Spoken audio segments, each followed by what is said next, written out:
Hi friends, আজ supreme কোর্টে পশ্চিমবঙ্গের এসআইআর মামলা শুনানি ছিল এবং সেই শুনানি হয়ে গেছে। বিস্তারিত আপডেট এই ভিডিওতে আমরা জানব যে 90 লক্ষ নাম বাদ পড়েছে ইতিমধ্যে, তো তাদের কি খবর এবং কি বলল সুপ্রিম কোর্ট এই এসআইআর মামলায়, বিস্তারিত এই ভিডিওতে আমরা জানব। খুবই গুরুত্বপূর্ণ পর্যবেক্ষণ করেছে সুপ্রিম কোর্ট। তো আপনারা জানেন যে এসআইআর প্রক্রিয়ায় বহু লোকের নাম বাদ চলে গেছে, সংখ্যাটা 90 লক্ষ।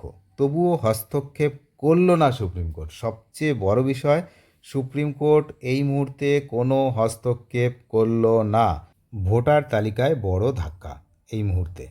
তো ভোটের আগে ভোটার তালিকা নিয়ে জটিলতা আরও বাড়ল। একদিকে নির্বাচন কমিশন নির্দিষ্ট সময়ে তালিকা ফ্রিজ করে দিয়েছে, অন্যদিকে লক্ষ লক্ষ নাম বাদ পড়ায় শুরু হয়েছে আইনি লড়াই। যাদের আধার বা পাসপোর্ট থাকা সত্ত্বেও নাম নেই, তাদের একাংশ আদালতের দ্বারস্থ হন। এই পরিস্থিতিতে আজ সুপ্রিম কোর্টে গুরুত্বপূর্ণ শুনানি হয়। আজ 13ই এপ্রিল গুরুত্বপূর্ণ শুনানি কিন্তু হয়েছে।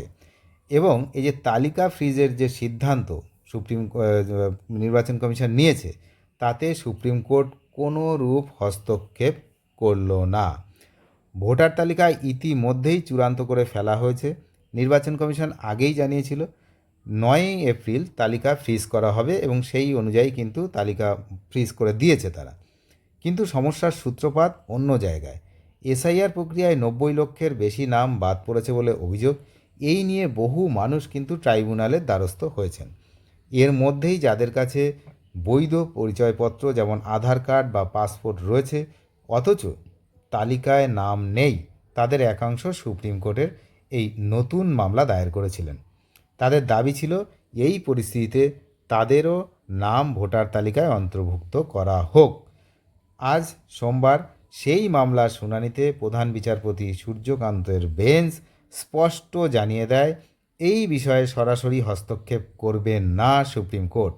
আদালতের বক্তব্য, এই ধরনের সিদ্ধান্ত নেওয়ার দায়িত্ব ট্রাইব্যুনালের, যে ট্রাইব্যুনালে সবাই আবেদন করছেন।